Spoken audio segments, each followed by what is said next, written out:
बिस्मिल्लाहिर्रहमानिर्रहीम। अस्सलामु अलैकुम everyone, my name is Hadiqa Saleem and welcome back to my channel. इंशाअल्लाह आज हमारी 6th क्लास है अत-तकल्लुमुल अरबिया की, जिसमें हम जो है इमले के हवाले से पढ़ेंगे और जितनी भी चीज़ें हम पढ़ चुके हैं उसको रिलेट करके उसके मायने वगैरह से हम मुनासबत कायम करेंगे। और आपका काम इसमें यह है कि आपने जितने भी मायने वगैरह पढ़ लिए हैं, क्योंकि आपने उसको याद कर लिया होगा, तो उन मायनों को आप अपने जहन में जो है रिकॉल करेंगे और उनको रिपीट करेंगे कि आया कि आपको मायने याद हैं या नहीं याद हैं। फिर अगर मायने याद नहीं है तो आप उन लेक्चर्स को सुनकर उनके मायने याद करें, ताकि आपको अरबी ज़ुबान में महारत हासिल हो सके, क्योंकि याद किए बग़ैर आपको अरबी ज़ुबान नहीं आ पाएगी। ठीक है, इस वजह से आपने जो है उन लेक्चर्स को सुनना है और उनसे मायने वगैरह याद करने हैं, उनको अच्छी तरीके से समझना है, फिर लेक्चर्स को देखना है। ठीक है, तो अदरसु सादिस यानी छठा सबक जो है वो इमले के हवाले से मुफरदात कहते हैं वाहिद को। ठीक है, जो अल्फाज जो है अकेले अकेले पाए जाते हैं, जमा नहीं होते या फिर 2-3 अल्फाज नहीं होते।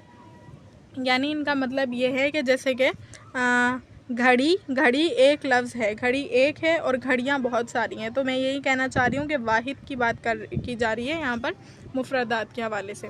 तो आपने अपने जहन में जो है इनके मायने रिपीट करने हैं। तो हाजा का मतलब क्या है हमारे पास? हादा ये मुज़क्कर के लिए होता है, ज़ाका वो मुज़क्कर के लिए, ज़ालिका वो मुज़क्कर के लिए। कोई मुझे इसमें फ़र्क बता सकता है कि ज़ाका और ज़ालिका में क्या फ़र्क है?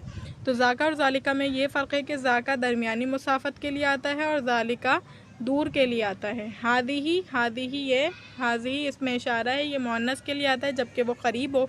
तिलका इसमें इशारा है, ये मुअन्नस के लिए आता है जबकि वो दूर हो। ठीक है, कलमुन का मतलब है कलम यानी पेन, शुब्बाकुन खिड़की, अमूदुन सुतून, सक़फ़ुन छत।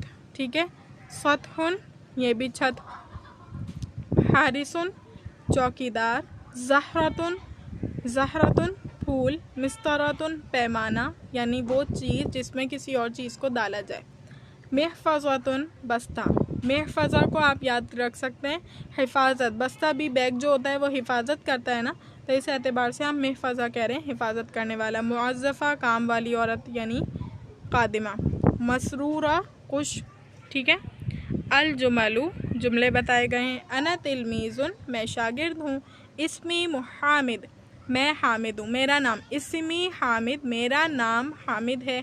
वहादा और ये, ज़मीली मेरा दोस्त, महमूदुन महमूद है और ये मेरा दोस्त महमूद है। वज़ाका और वो, जारी मेरा पड़ोसी, यूसुफ़ुन यूसुफ़ है और वो मेरा पड़ोसी यूसुफ़ है, यानी पड़ोस में रहने वाला है। हादिही ये, मदरसती ये मेरा मदरसा है। वज़ाका बैती और ये और वो मेरा घर है, यानी कोई लड़का बता रहा है कि हादी मदरसती ये मेरा घर है, ये मेरा मदरसा है। वज़ाका बैती और वो मेरा घर है। वतिल का गुरफ़ती और वो मेरा कमरा है। ठीक है, गुरफ़ती कमरा है, गुरफ़तुन कमरे को कहते हैं। उसके बाद है हादिही फ़ातिमतु ये फ़ातिमा है। फ़ातिमतुन तिफ़लतुन फ़ातिमा बच्ची है, छोटी है। तिफ़ला बच्ची को कहते हैं। हिया तिलमीज़तुन वो शागिर्दा है। हिया नशीततुन वो चुस्त है। ठीक है, वो क्या है? चुस्त है यानी फुर्तीली है। हाज़िही हदीक़तु ये हदीक़ा है यानी ये बाग है, हदीक़ा बाग को कहते हैं। वतिल का शजरतुन और वो शजरा यानी दरख्त है।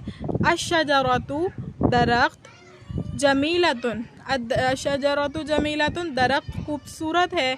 हादिही वर्दतुन ये गुलाब का फूल है। वर्दा का मतलब क्या होता है? गुलाब का फूल। हादिही वर्दतुन ये गुलाब का फूल है।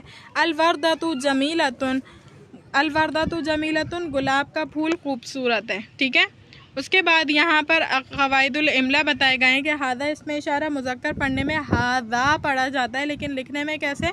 अलिफ़ के साथ पढ़ा जाता है, लेकिन लिखने में बग़ैर अलिफ़ के। यानी यहाँ अलिफ़ तो मौजूद नहीं है, पढ़ने में हादा पढ़ा जा रहा है, हालिफ़ ज़बर हा, ज़ाल अलिफ़ ज़बर ज़ा, हादा। लेकिन यहाँ पर हादा में अलिफ़ मौजूद नहीं है। ठीक है, कायदा बताया जा रहा है। हाज़ी ही इसमें इशारा मुअन्नस भी पढ़ने में हादी ही अलिफ़ के साथ पढ़ जाता है, लेकिन लिखने में बग़ैर अलिफ़ के लिखा जाता है। अल्फाज के मायने क्या हैं? सक़फ़ुन छत, नीचे की तरफ जो छत होती है हमारी, जो निचला हिस्सा होता है, ठीक है, वो सक़फ़ कहलाता है और छत के ऊपर का जो हिस्सा होता है वो सतह कहलाता है। समझ आ रही है? सक़फ़ छत के नीचे का हिस्सा, यानी आपके जो कमरे की छत है उससे जो नीचे वाला हिस्सा है ना वो छत है उसकी, यानी ये सक़्फ़ है। और जो ऊपर वाला हिस्सा है, ऊपर कोई भी चीज़ बनी हुई हो सकती है, ऊपर कोई और कमरा बना हुआ हो सकता है, कुछ भी, तो वो जो ऊपर वाला हिस्सा है वो सतह है। ठीक है। ज़ल्लाम अंधेरा, मतबकुन बावर्ची खाना, मकानुन जगह, हम्मामुन गुसल खाना, मिरहाजुन बैतुल खला बैतुन घर, कसरुन महल बंगला। ठीक है, कसर। जावियतुन कोना, जाविया। ठीक है, उर्दू में भी बोलते हैं ना, एंगल्स को जाविया कहा जाता है, एंगल है, जाविया है, कोना है। दौलाब अलमारी, सुल्लमुन सीढ़ी, जारुन पड़ोसी, सुंदूकुन बक्स, यानी जो बॉक्स होता है बक्सा, सकबुन सुराख। ठीक है, होल। हसीरुन चटाई, शुरफतुन गुरफतुन कमरा, नाहियतुन जानिब तरफ, यानी डायरेक्शन, टूवर्ड्स जिसको इंग्लिश में कहा जाता है। उसके बाद है सज्जादुन खालीन, मीज़ाब बरनाला। ठीक है, नूरुन रोशनी, लैलुन रात, नहार दिन, मलफुन फ़ाइल जो होती है डॉक्यूमेंटेशन वाली फ़ाइल, कलमुन जाफुन बॉल पेन, कुफलुन ताला, मिफ्ताहुन चाबी। इन तमाम अल्फाज मायनों को आपने पक्का रिलेशन क़ायम करते हुए, यानी इनको सोच समझकर किसी न किसी मुनासिबत से याद करना है। इंशाअल्लाह आपको अच्छी तरीक़े से ये याद हो जाएंगे और आपके लिए अरबी ज़ुबान आसान हो जाएगी। अल्लाह ताला से दुआ है कि अल्लाह ताला इस पढ़ने पढ़ाने को अपनी बारगाह इलाही में क़बूल मंजूर फ़रमाएँ। बाखिर दावाना अनिल हम्दुलिल्लाहि रब्बिल आलमीन। अस्सलामु अलैकुम।